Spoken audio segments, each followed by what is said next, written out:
Do you think charity is a modern invention? Do you believe queens only cared about jewels and power? What if we told you that during the medieval period, from roughly 500 CE to 1500 CE, some of the most powerful women in Europe used their vast influence, not for personal gain, but to uplift the suffering, heal the sick, and feed the hungry? Number 10. Queen Matilda of Flanders. In the mid-11th century, across the English Channel, the lands of England were experiencing a dramatic shift following the Norman conquest. Amidst this upheaval, Queen Matilda, the wife of William the Conqueror, carved out her own legacy, not through military might, but through acts of profound compassion. Matilda, a woman of considerable intelligence and education, was not content to simply preside over a conquered realm. She recognized the immense suffering that followed years of conflict and the ongoing struggles of the common people. Her charity was not a fleeting gesture, but a systematic effort to alleviate hardship and build institutions that would stand the test of time, enduring far beyond her lifetime. One of Matilda's most significant acts of charity was the founding of the Holy Trinity Abbey at Caen, an institution that would become a beacon of hope and healing. This was not merely a grand building project. It was a carefully planned endeavor to provide care for the sick, the elderly, and the destitute. The abbey, often referred to as the Abbey aux Dames, was intended to be a sanctuary, a place where those with nowhere else to turn could find shelter, food, and medical attention. Matilda personally oversaw the early stages of its construction and endowment, ensuring that it had the resources necessary to fulfill its charitable mission. Queen ensured the abbey was endowed with vast tracts of land and a steady income, guaranteeing its ability to sustain its benevolent work for centuries to come. Beyond the formal institutions, Matilda's charity extended to personal acts of giving. Chroniclers of the period, such as William of Poitiers, noted her consistent generosity towards the poor.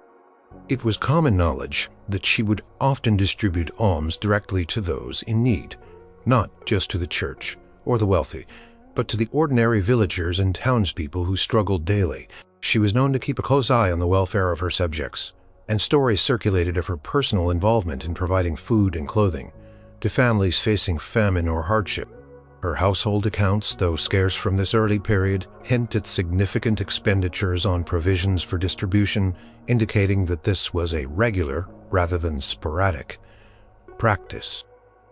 The common folk, often left to fend for themselves in a harsh world, found in their queen a surprising source of relief. Her compassion offered a rare glimpse of hope in a world often defined by struggle and power dynamics. The queen also fostered education as a form of charity. Within the framework of the Holy Trinity Abbey, she ensured that education was accessible, particularly for young women. While not charity in the direct sense of feeding the hungry, providing knowledge and skills was a powerful way to uplift individuals and communities. The Abbey became a center of learning, attracting scholars and providing instruction that allowed many to escape the cycle of poverty and contribute more meaningfully to society. This forward-thinking approach demonstrated her understanding that true charity involved not just immediate relief, but also equipping people for a better future. She believed that an educated populace was a healthier, more stable populace, and she put her considerable resources towards that belief. Matilda's dedication to charity was deeply rooted in her piety. She believed that acts of mercy were essential for her soul and for the welfare of her kingdom. This conviction translated into practical, tangible support for monastic communities, many of which served as early forms of social welfare institutions. These monasteries, supported by royal patronage, ran infirmaries, offered lodging to travelers, and distributed alms to the local poor. Matilda's consistent financial backing ensured these vital services continued, reaching beyond the immediate vicinity of her court. She understood that supporting these religious houses meant supporting the foundational pillars of medieval charity, extending her reach into every corner of her domain, ensuring a safety net for those who needed it most. Her commitment to their financial stability was as crucial as her initial endowment. The impact of Matilda's charity was felt widely. The Holy Trinity Abbey, for instance, became a lasting institution, continued to operate for centuries, evolving and adapting, but always maintaining its core mission of providing care and spiritual solace. The individuals who passed through its doors, whether for healing, shelter, or education, were direct beneficiaries of Matilda's foresight and generosity. Her personal acts of almsgiving provided immediate relief to countless struggling families, often during periods of scarcity and disease. She demonstrated that a queen could be both a powerful ruler and a compassionate protector of her people, setting a precedent that inspired others. Her example resonated throughout the court and beyond, encouraging other noblewomen to engage in similar acts of benevolence. She was a queen who understood that true power lay not only in conquest, but in the ability to lift up those who had fallen. Number 9. Saint Margaret of Scotland. In the late 11th century, Scotland found itself under the compassionate and intelligent rule of Queen Margaret, the wife of King Malcolm III. Born a Hungarian princess and raised in the pious courts of England, Margaret arrived in Scotland, bringing with her a deep devotion to God and an even deeper commitment to charity. Her life was a testament to how immense wealth and royal power could be harnessed for the betterment of the poorest and most vulnerable in society. She believed that her station was a divine gift, not for luxury, but for service, and she lived that belief every single day, leaving an indelible mark on her adopted homeland. One of Margaret's most touching and regular acts of charity involved her personal feeding of the poor. Every morning before she and the king sat down for their own meal, she would personally supervise the feeding of hundreds of impoverished Scots. Chroniclers like Turgot of Durham, her confessor, vividly described these scenes. He recounted how 9 orphans and 24 adults chosen for their extreme destitution were brought into the royal dining hall each day. Margaret herself, alongside King Malcolm, would serve them, washing their feet and providing them with plentiful food. This was not a symbolic gesture. It was a direct hands-on act of humility and service. The sight of the Queen, dressed in simple robes, bending to tend to the needs of the hungry and the sick, left a profound impression on all who witnessed it. This daily ritual was a powerful demonstration of her unwavering dedication to the most vulnerable members of society. Beyond this daily ritual, Margaret was deeply concerned with the plight of prisoners and the ransoming of captives. In an age of frequent warfare and raids, many individuals found themselves imprisoned or enslaved, often for ransom. Margaret used her royal treasury and personal funds to secure the freedom of numerous captives. She would often send agents to various regions, inquiring about the conditions of prisoners and negotiating their release. The families of these captives, often impoverished themselves, had no means to free their loved ones. Margaret's intervention provided a lifeline, restoring fathers to their children and sons to their mothers, preventing countless lives from being lost to servitude. This act of liberation was not just about freeing bodies. It was about restoring dignity and rebuilding broken families. Margaret also focused her charitable efforts on providing for the sick and the infirm.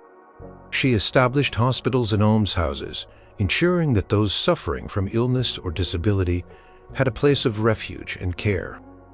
These institutions were funded through royal patronage and her personal wealth, and she regularly visited them to ensure they were well managed and that the residents were receiving proper attention. Her concern for the sick was not limited to grand institutions. It was said that she would personally visit the homes of the ailing poor in Dunfermline, bringing them food, medicine, and comfort. Presence alone, a queen in the humble dwellings of her subjects, offered immense solace and demonstrated a level of empathy rarely seen among royalty. Her devotion extended to providing clothing for the destitute. Margaret ensured that the royal workshops produced not just garments for the court, but also simple, warm clothing for the poor, especially during the harsh Scottish winters. She understood that a lack of adequate clothing could be just as life-threatening as a lack of food. The distribution of these clothes was often done discreetly, avoiding any sense of public display, purely motivated by a desire to alleviate suffering. This thoughtful provision of essentials went a long way in improving the daily lives of those struggling to survive. Margaret's piety also led her to support religious houses which served as crucial centers for charitable work. She restored and endowed numerous monasteries and churches, such as Dunfermline Abbey, ensuring they had the resources to continue their charitable missions of feeding the poor or sheltering travelers, and providing. She understood that these institutions were integral to the social fabric of Scotland, and that strengthening them meant strengthening the safety net for her people.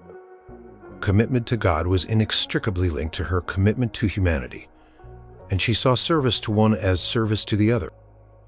Her lasting impact on Scotland was not just her royal lineage, but her profound and unwavering dedication to the well-being of its people. Number 8. Empress Adelaide of Burgundy. In the tumultuous 10th century, when the Holy Roman Empire was still finding its footing, Empress Adelaide of Burgundy, wife of Emperor Otto I, emerged as a figure of remarkable strength, intelligence, and unwavering charity. Her life, marked by political intrigue and personal hardship, never diminished her profound commitment to alleviating the suffering of others. She saw her elevated position not as an opportunity for personal grandeur, but as a divine mandate to care for the less fortunate, using her influence and wealth to build a legacy of compassion that resonated throughout Europe. Adelaide's charity was often expressed through her extensive patronage of monasteries and religious foundations. While supporting the church was common among royalty, Adelaide's approach was deeply personal and strategic. She didn't merely sign decrees. She actively engaged in establishing, restoring, and richly endowing monastic communities across the Holy Roman Empire. These monasteries were not just centers of prayer. They were crucial hubs of medieval social welfare. They provided direct relief to the poor, offered shelter to travelers, and served as infirmaries for the sick.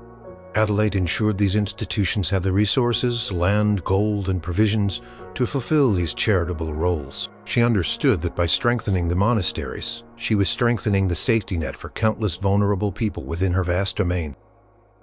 Royal charters from the era bear witness to her consistent and significant donations, outlining the specific provisions she made for these institutions. Beyond institutional support, Adelaide was renowned for her direct acts of almsgiving.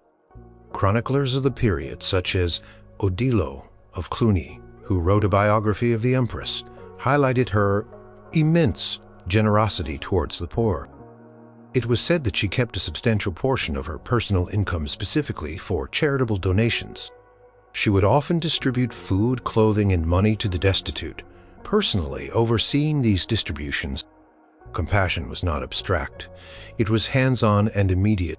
Stories circulated of her stopping her royal procession to provide aid to beggars she encountered on the road, or of her servants carrying baskets of provisions to distribute in towns and villages. Her acts were not just public displays. They were consistent, private gestures rooted in genuine empathy for human suffering. The sight of the powerful Empress engaging in such humble acts of kindness left a deep impression on her subjects. A particularly noteworthy act of charity involved Adelaide's concern for widows and orphans. Having experienced significant personal loss herself, including the death of her first husband and later her beloved son, she felt a profound connection to those who had lost their protectors. She actively supported almshouses specifically for widows, and often took a personal interest in the welfare of orphaned children, ensuring they were placed in caring religious institutions or found suitable guardian. Her focus on these particularly vulnerable groups reflected her understanding of the specific hardships faced by those without a male head of household. Records indicate her allocation of specific funds for the support of these groups, demonstrating a structured approach to a pressing social problem. Adelaide also played a crucial role in supporting artisans and craftsmen, often providing them with work on her various building projects, including churches and monasteries. While this might not seem like direct charity, it was a significant way of providing stable employment and a livelihood for many families during a period of economic uncertainty. By commissioning new construction and restoration, she stimulated local economies and prevented many from falling into destitution. This form of indirect charity demonstrated a broader vision of welfare, recognizing that providing opportunities for self-sufficiency was as vital as direct aid. Patronage ensured not just beautiful religious art, but also sustained the livelihoods of entire communities of skilled workers. Even in her later years, after the death of Otto I, when she retired from court life, Adelaide continued her charitable endeavors with undiminished zeal. She lived a life of devout piety, dedicating herself entirely to prayer and acts of mercy. Her impact was profound and long-lasting. The monasteries she founded or enriched continued to serve as centers of learning and charity for centuries. Her personal example of selfless giving became a legend, inspiring future generations of royals and commoners alike to consider their responsibility to the poor. She left behind not just a name in the annals of history, but a living legacy of institutions and compassionate actions that improved the lives of countless individuals across the Holy Roman Empire. Her enduring commitment to charity was a beacon of hope in a turbulent age. Number 7. Empress Theodora of the Byzantine Empire. In the dazzling and complex world of 6th century Constantinople, Empress Theodora, co-ruler with Emperor Justinian, was a force of nature.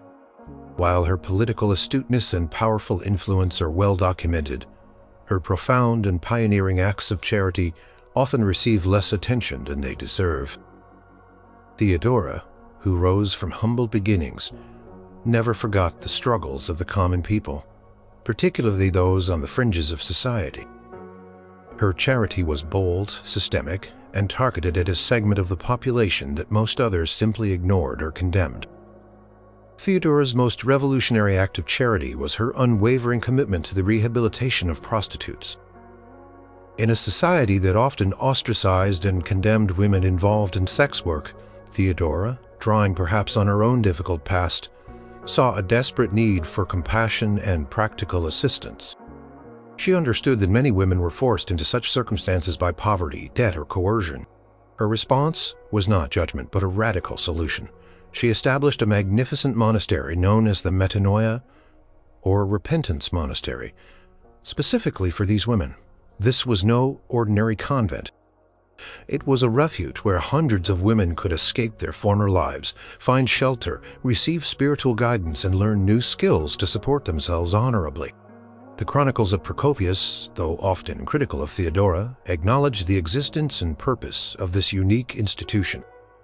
He describes how Theodora gathered these women, provided them with a safe haven, and ensured they received proper care and sustenance. This was an unprecedented act. Instead of simply providing alms, Theodora offered a pathway to a new life, a chance for genuine rehabilitation and reintegration into society.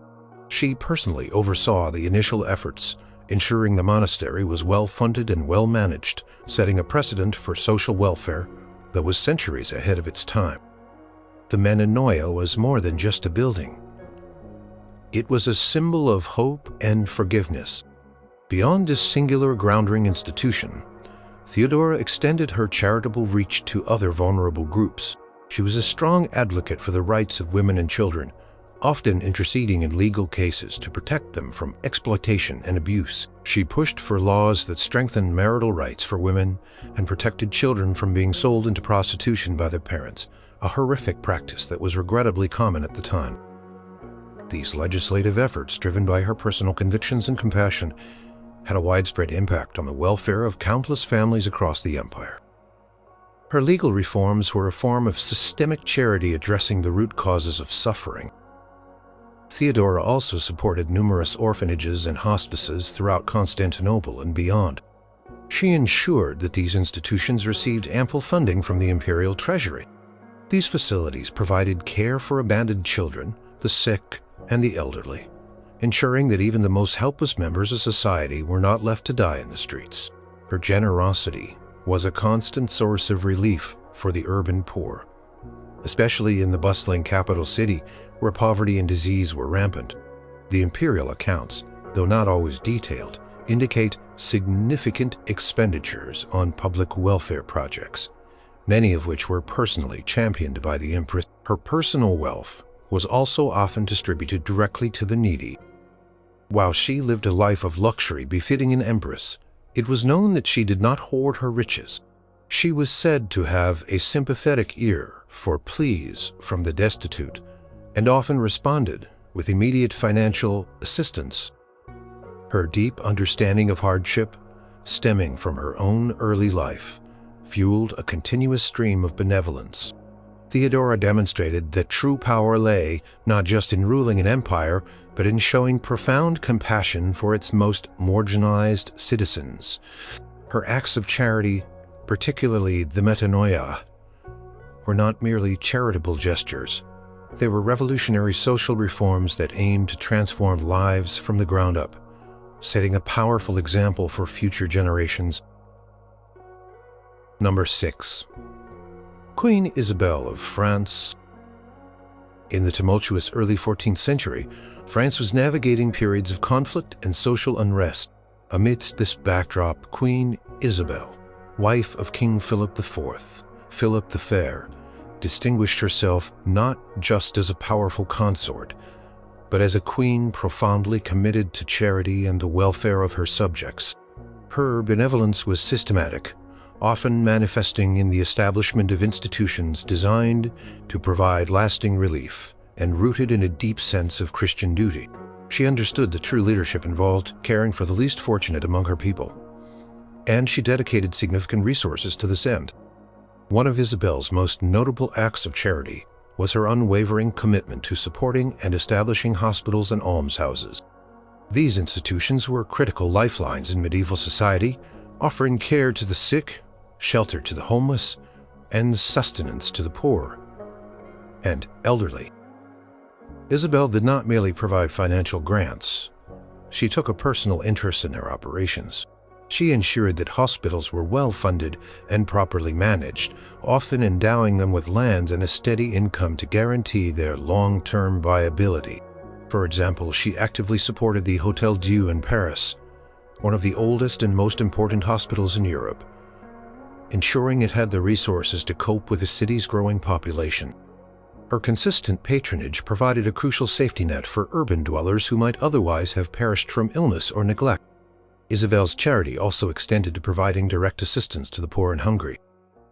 While her institutional support was significant, she also practiced regular almsgiving. Her household accounts often reveal significant expenditures on food and clothing distributed to the needy, particularly during times of scarcity or famine, which were common occurrences in medieval Europe. She understood the immediate suffering caused by poverty and made sure that the royal household played a direct role in alleviating it.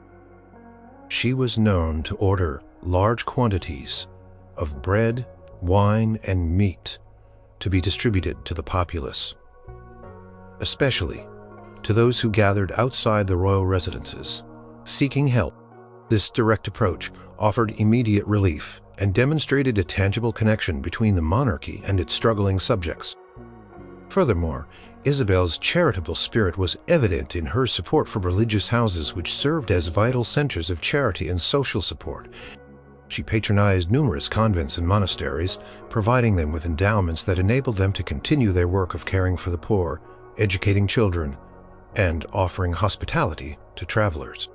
These religious communities often ran local infirmaries and distributed food to the local populace, acting as decentralized nodes of welfare across the kingdom.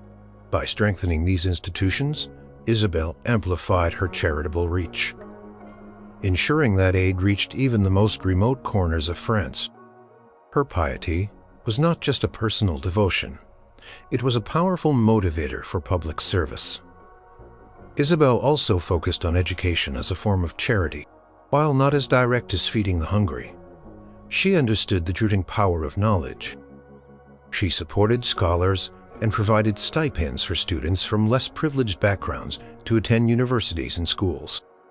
This commitment to education was a forward-thinking form of charity, as it aimed to empower individuals with the skills and knowledge to break cycles of poverty and contribute to society.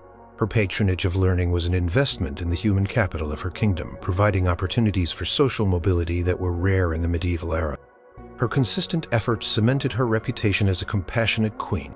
Chroniclers of the period noted her devout nature and her unwavering commitment to the welfare of her people. She showed that a queen's power could be used not just for political maneuvering or dynastic ambition, but for genuine benevolence. Her legacy is one of institutional support and direct aid, ensuring that the most vulnerable in medieval French society had a place to turn in times of desperate need. Her charity was a steady hand of support, guiding her subjects through the harsh realities of life. Number 5. Queen Philippa of Hainaut. In the mid-14th century, England was undergoing profound changes, battling France in the 100 Years' War and grappling with the devastating arrival of the Black Death. Amidst these monumental challenges, Queen Philippa of Hainaut, wife of King Edward III, shone as a beacon of compassion and unwavering charity. Her acts were not merely ceremonial. They were deeply personal, often courageous, and consistently aimed at alleviating suffering on a grand scale, demonstrating a level of empathy rarely seen in times of such widespread passion. One of Philippa's most famous and remarkable acts of charity occurred during the Siege of Calais in 1347. After a brutal 11-month siege, the starving citizens of Calais finally surrendered to King Edward III. Edward, infuriated by their prolonged resistance, intended to execute 6 of the town's most prominent citizens as a warning. The scene was grim, with the 6 burghers' ropes around their necks, prepared for their fate.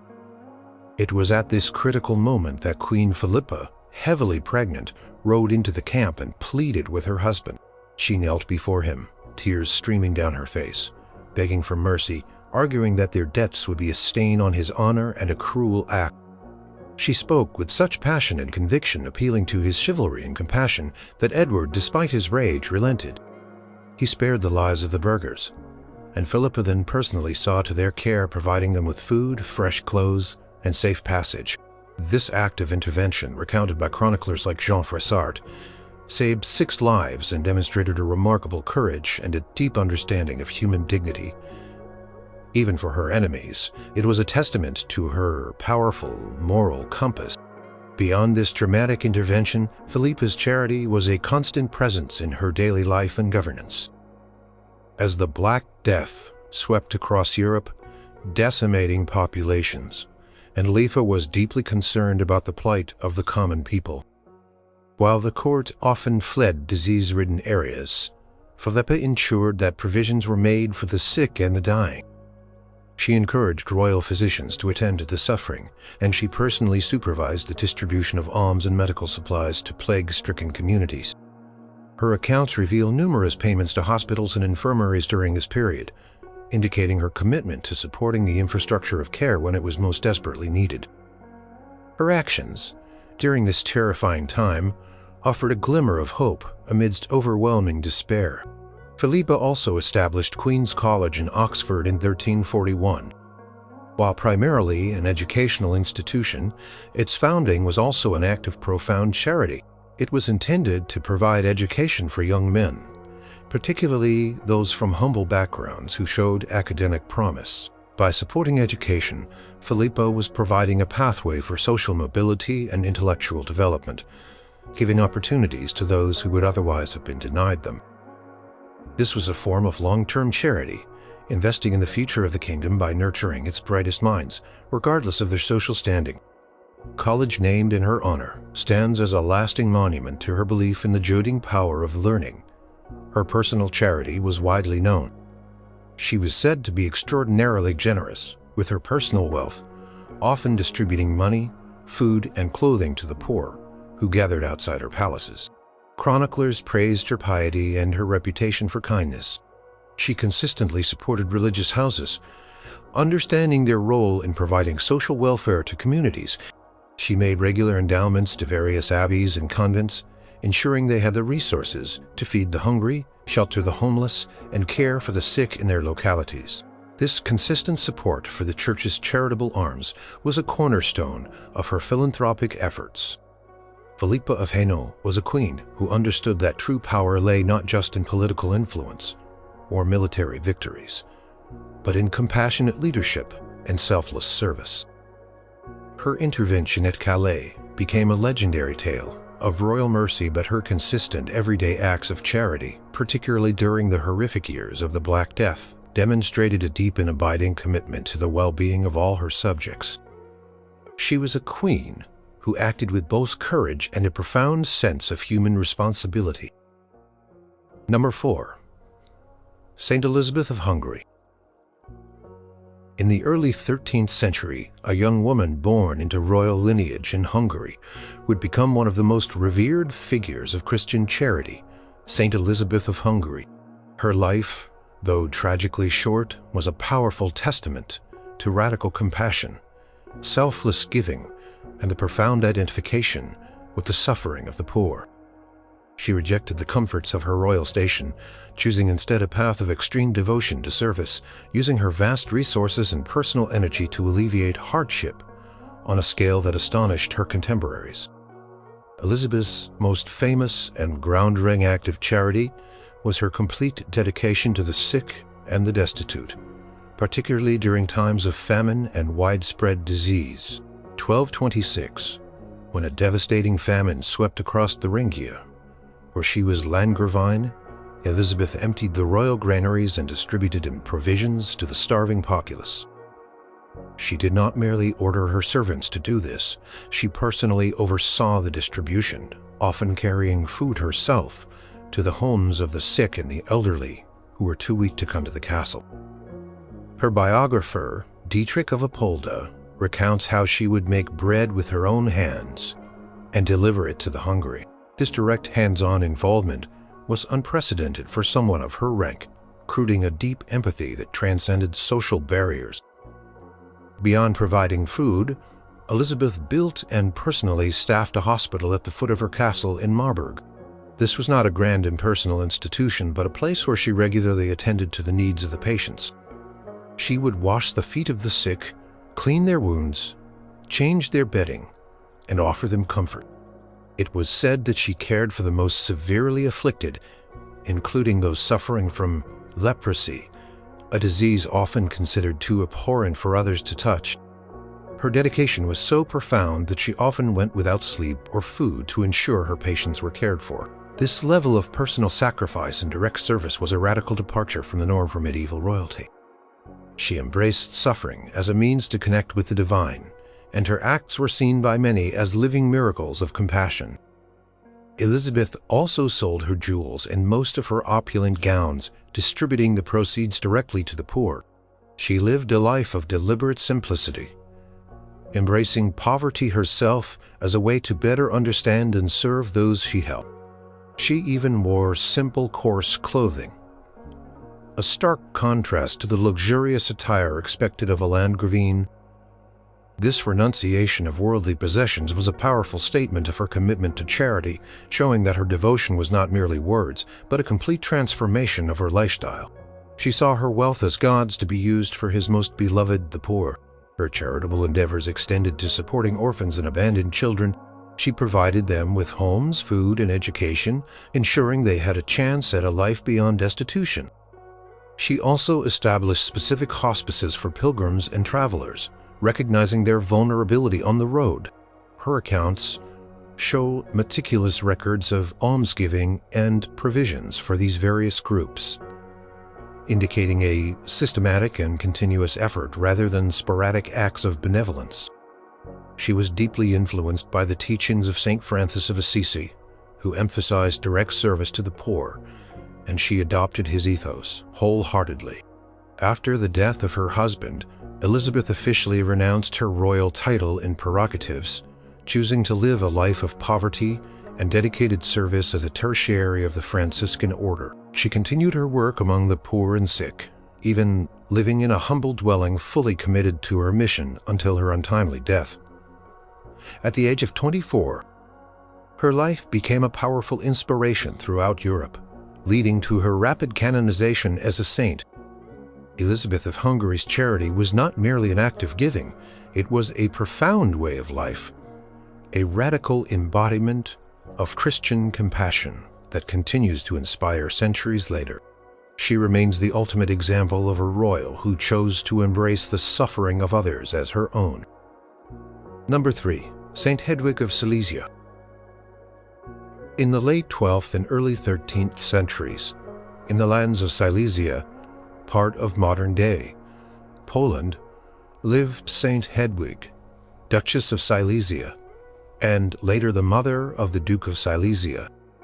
Born a Bavarian countess, Hedwig brought to her adopted home a fervent piety and an extraordinary dedication to charity that permeated every aspect of her life. Her acts of compassion were not confined to grand gestures, but were woven into the fabric of her daily existence, demonstrating a profound identification with the poor and the suffering. She exemplified a selfless approach to wealth and power, using her position to uplift countless individuals. One of Hedwig's most striking acts of charity was her personal attention to the poor and sick. Like Elizabeth of Hungary, she often went to great lengths to care for the most marginalized. It was commonly recounted by her biographers, such as the anonymous author of the Vita Sanctae Hedwigis, that she regularly visited hospitals and infirmaries, not just to inspect them, but to personally tend to the patients. She would wash their clothes, prepare their food, and even wash their feet. An act of humility often reserved for the highest spiritual leaders. She was particularly drawn to those suffering from disfiguring diseases, showing immense courage and compassion. These were not infrequent visits, but a consistent part of her routine, reflecting a deep spiritual conviction that service to the poor was service to God. Her hands-on approach spoke volumes about her genuine empathy. Hedwig also established numerous religious institutions that served as vital centers of charity and social support. Her most famous foundation was the Cistercian monastery at Trebnica in 1202, which she co-founded with her husband, Duke Henry I, the Bearded. This monastery was not just a place for prayer and contemplation. It became a hub of welfare services for the surrounding region. It housed an infirmary, provided shelter for the homeless, and distributed food and alms to the needy. Hedwig ensured that the monastery was richly endowed, providing it with the resources necessary to carry out its charitable mission effectively and sustainably for centuries to come. She spent her later years living near the monastery, continuing her works of mercy. Her dedication to the poor was also evident in her personal habit. Despite her ducal status, Hedwig lived a remarkably simple life, dressing in plain clothes and often going barefoot even in winter. She fasted regularly and practiced extreme austerity, donating most of her personal wealth to charitable causes. She believed that her wealth was not truly hers, but entrusted to her by God for the benefit of the poor. She established numerous almshouses, specifically for widows, orphans, and the elderly, ensuring that these vulnerable groups had secure shelter and sustenance. She would send her servants laden with provisions to distant villages to deliver aid to those who could not travel. A particularly unique act of charity attributed to Hedwig was her habit of keeping 13 poor people in her household, feeding them daily and ensuring their comfort. These individuals were not merely recipients of charity. They were considered part of her extended family, underscoring her profound commitment to their dignity and well-being. She would treat them with respect and kindness, setting an example for her entire court. This intimate form of charity was a daily reminder of her devotion to the principle of serving Christ and the poor. Hedwig also played a significant role in fostering agricultural development and land reclamation in Silesia, which, while not direct charity, had a profound impact on the long-term well-being of the population. By supporting new farming techniques and the clearing of forests for cultivation, she helped to increase food production and improve the livelihoods of countless peasant families, reducing the prevalence of famine. This foresight showed a comprehensive approach to alleviating poverty. Her piety and compassion made her a legendary figure in her lifetime. After her death, her cult spread rapidly, leading to her canonization. Saint Hedwig of Silesia left behind a legacy of radical humility and unwavering service to the most vulnerable members of society. Her life demonstrated that profound power could be combined with extraordinary personal sacrifice and a deep and prophetic connection to the suffering of humanity. leaving an enduring mark on the history of charity in Central Europe. Number 2. Blanche of Castile, Queen of France. In the 13th century, France was blessed with the formidable and deeply pious leadership of Queen Blanche of Castile, mother of the future Saint Louis IX.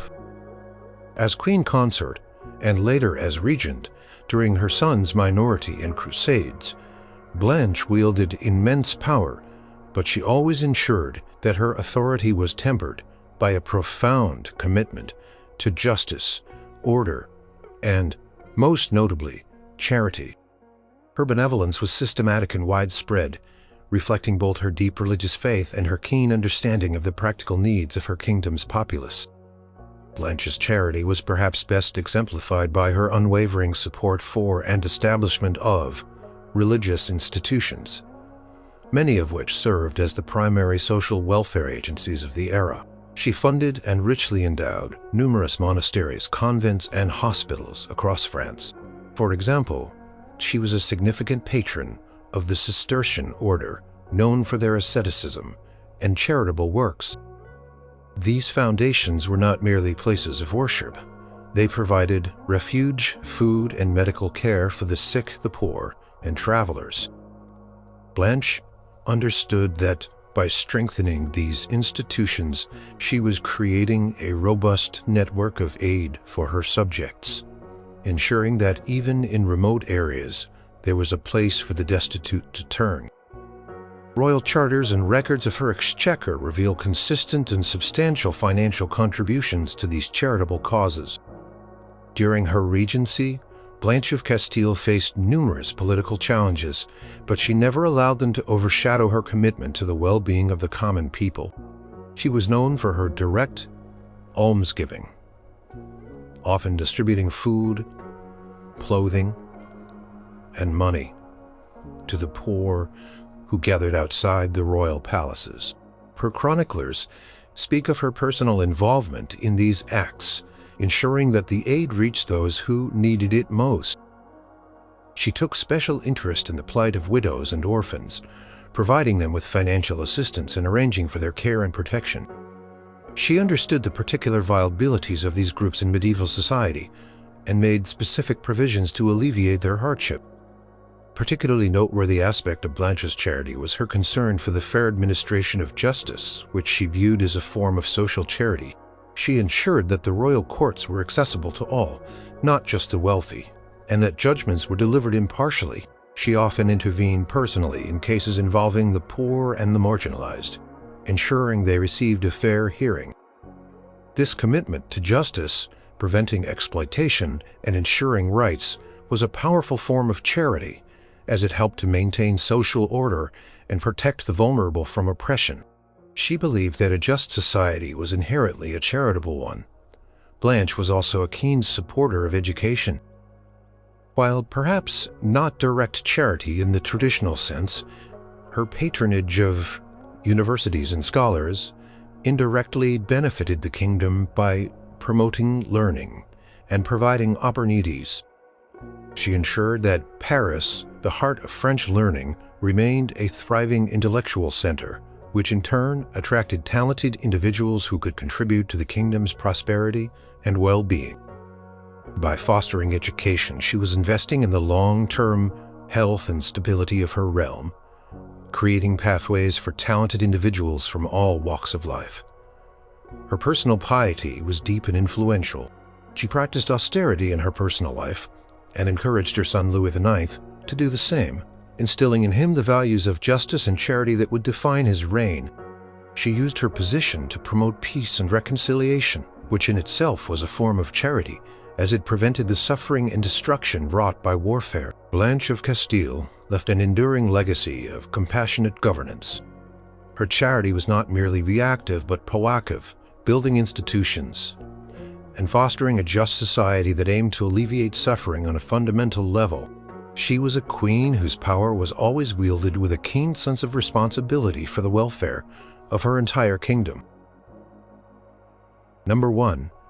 Eleanor of Aquitaine, Queen of France and England.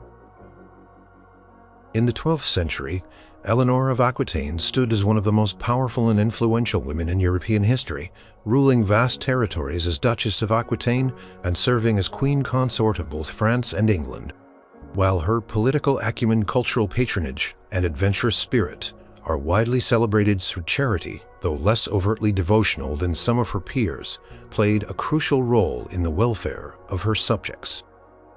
Eleanor's charity was often systemic, demonstrating a keen understanding of governance and the importance of institutions in alleviating suffering, reflecting her pragmatic approach to leadership.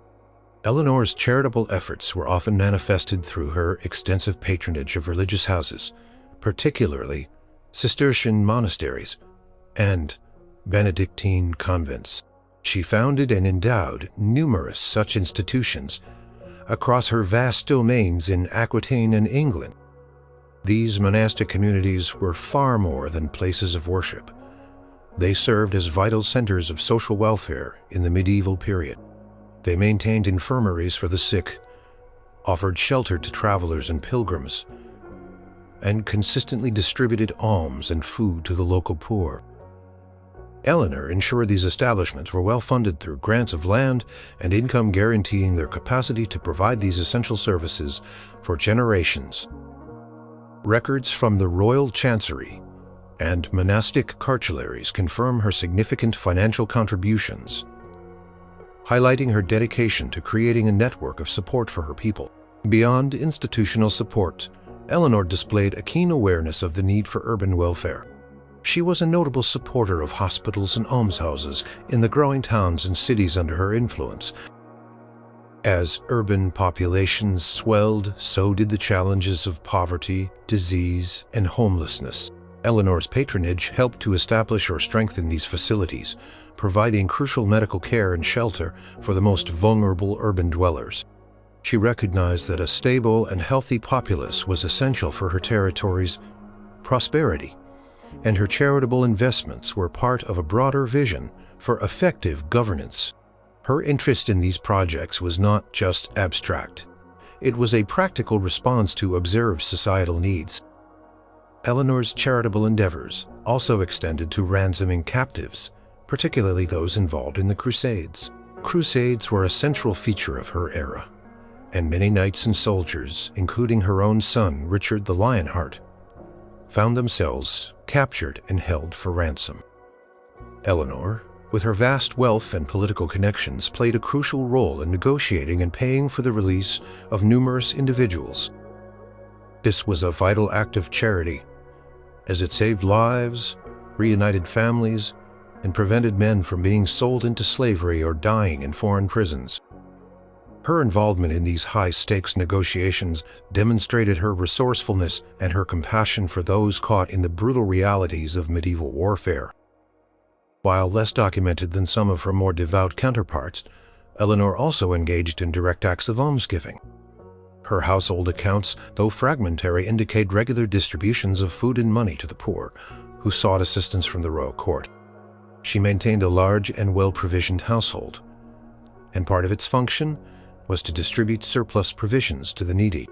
Her presence and influence ensured that the royal household was seen as a place where assistance could be sought, especially during times of local hardship or famine. She understood the symbolic power of direct aid, reinforcing the monarchy's connection to its subject. Eleanor also promoted literacy and learning, which, while not direct charity, was a significant investment in human well-being. She supported scholarly endeavors and maintained a culturally rich court, indirectly fostering an environment where knowledge could flourish. By supporting education, she was contributing to the intellectual and social advancement of her realm, offering a pathway to improved livelihoods for those who engaged with learning. Eleanor of Aquitaine's charity was a multifaceted expression of her powerful position and her understanding of her responsibilities as a ruler. While not always framed in the overtly pious terms of some other queens, her systemic support for hospitals, monasteries, and urban welfare, coupled with her personal acts of benevolence and strategic ransoming, demonstrated a profound and lasting commitment. She was a queen who understood that effective governance included a robust system of care for all, leaving an enduring legacy of compassionate leadership in medieval Europe.